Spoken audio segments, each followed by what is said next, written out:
지금 이 시각 여러분들이 주목하는 뉴스 만나보겠습니다.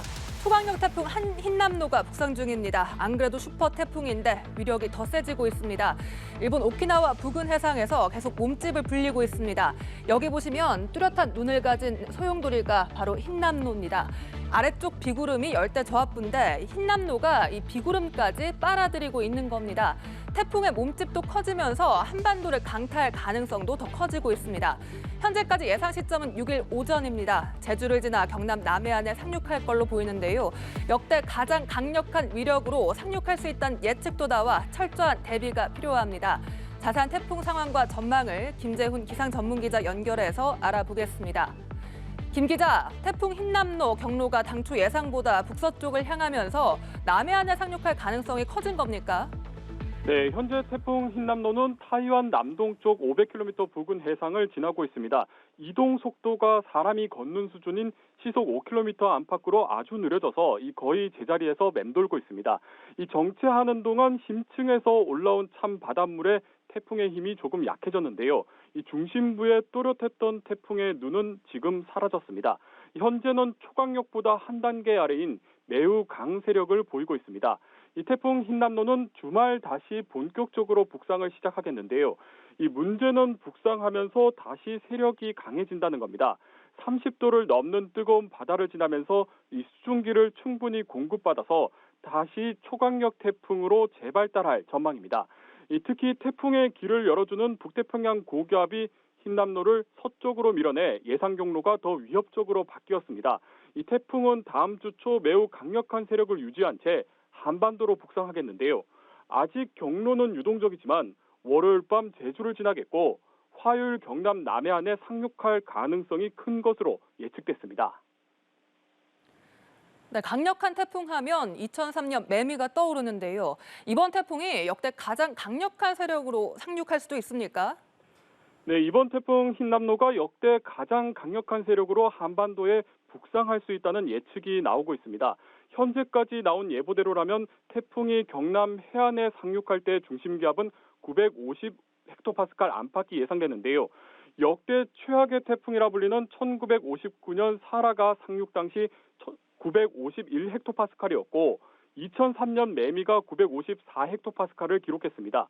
이번 태풍 흰남노가 사라와 매미보다 더 강한 세력으로 북상할 가능성이 있다는 겁니다.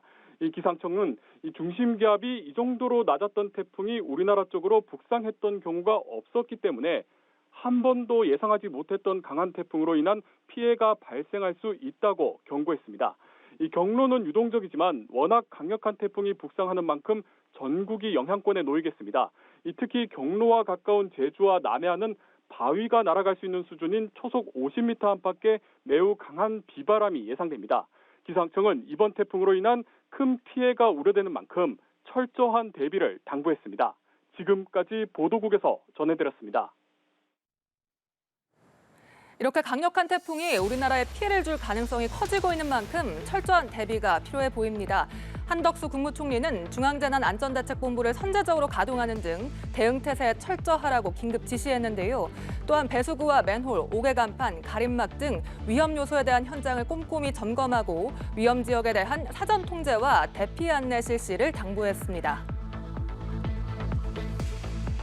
조두순보다 더한 흉악범이 출소합니다. 미성년자 11명을 성폭행한 아동 성범죄자 김근식이 다음 달 출소를 하는 겁니다.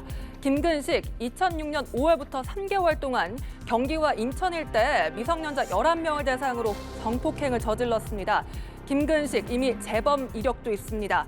한 차례 만기 출소 후에 16일 만에 또 성폭행 범죄를 저질렀는데 인근 주민들은 벌써부터 불안을 호소하고 있습니다.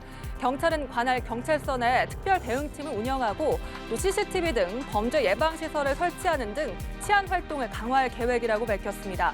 법무부도 대응에 나섰습니다. 출소일부터 전자발찌를 채워서 1대1 관리에 나서겠다고 밝혔는데요. 출소일에 맞춰 사진과 거주지 등 신상 정보도 성범죄자 알림 2에 공개됩니다. 오늘 자정부터 입국 전 코로나 검사가 폐지됩니다. 여행이 앞으로 좀 더 편해질까요? 국내에 입국하는 모든 내외국인은 코로나19 음성 확인서를 제출하지 않아도 되는 겁니다. 모든 출발 국가에서 코로나 검사를 받지 않아도 되고요. 백신 접종 이력과도 관계없이 적용이 됩니다. 하지만 입국 후 하루 안에 해야 하는 PCR 검사는 유지가 되는데요. 해외 유행 변이를 차단하기 위해서입니다. 방역당국은 추석 연휴 코로나19 추가 확산 가능성이 크다고 보고 귀성이나 여행은 소규모로 짧게 다녀올 것을 당부했습니다. 신세롬 기자가 보도합니다. 1일 코로나19 확진자는 89,586명입니다. 이틀 연속 8만 명대로 한 주 전보다는 만여 명 줄며 감소세가 이어졌습니다. 입원 중인 위중증 환자는 508명으로 열흘째 500명대를 보였고 사망자는 64명 나왔습니다. 전반적인 방역 상황은 안정적이지만 다가온 추석 연휴 추가 확산 우려가 남아 있습니다. 한 주 앞으로 다가온 추석 연휴 동안 대면 접촉과 이동량 증가 등으로 인해 추가 확산 가능성은 큰 상황입니다. 고향이나 여행지 방문 시 소규모로 짧게 해주시고 마스크 착용 등 개인 방역 수칙도 보다 철저히. 방역당국은 연휴 기간 전국 임시선별 검사소를 정상 운영하고 지역별, 요일별 원스톱 진료기관 필수 운영 등을 통해 의료 공백을 최소화할 계획입니다. 외국인들이 많이 찾는 시설에 대한 현장 점검도 실시됩니다. 추석 연휴 마지막 날까지 전국 17개 출입국 외국인 관서 230여 명이 특별 점검 홍보반을 편성하여 607개 외국인 밀집 시설을 살펴볼 계획입니다. 한편 내일부터 국내에 도착하는 모든 입국자는 코로나19 음성 확인서를 제출하지 않아도 됩니다. 다만 해외 유행 변이 감시와 차단을 위해 입국 뒤 하루 안에 해야 하는 PCR 검사 의무는 유지됩니다. 연합뉴스TV 신세롬입니다. 전국이 급속히 얼어붙고 있습니다. 검찰이 더불어민주당 이재명 대표에게 소환을 전격 통보하면서 민주당은 거대 야당 대표에 대한 노골적인 보복 수사라고 주장했는데요. 이재명 대표도 먼지털이 하듯 털다가 결국 말꼬투리 하나 잡았다며 적절하지 않다는 입장을 밝혔습니다.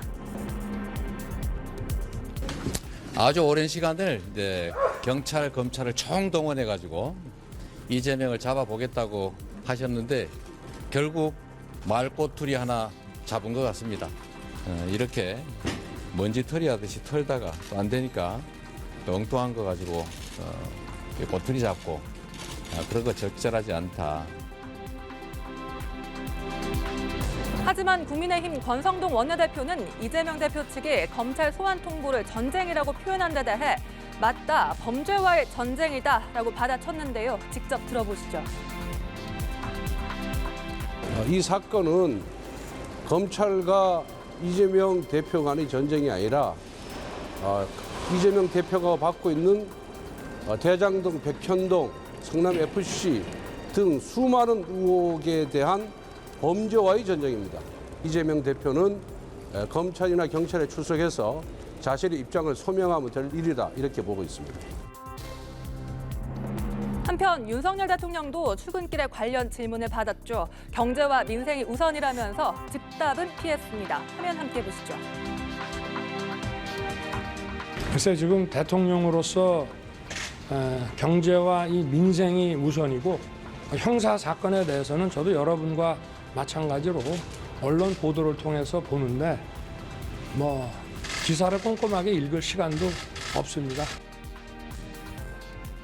조선소에 진풍경이 펼쳐졌습니다. 사진 보시면 이게 뭔가 싶으실 텐데요. 울산 현대조선소 선박 건조시설에 물고기 수천 마리가 몰려들었습니다.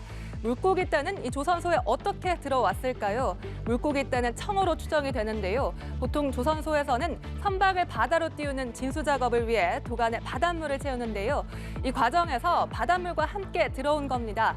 이때 빠져나가지 못한 수천 마리의 청어떼가 그대로 독에 갇히게 된 거라는데요.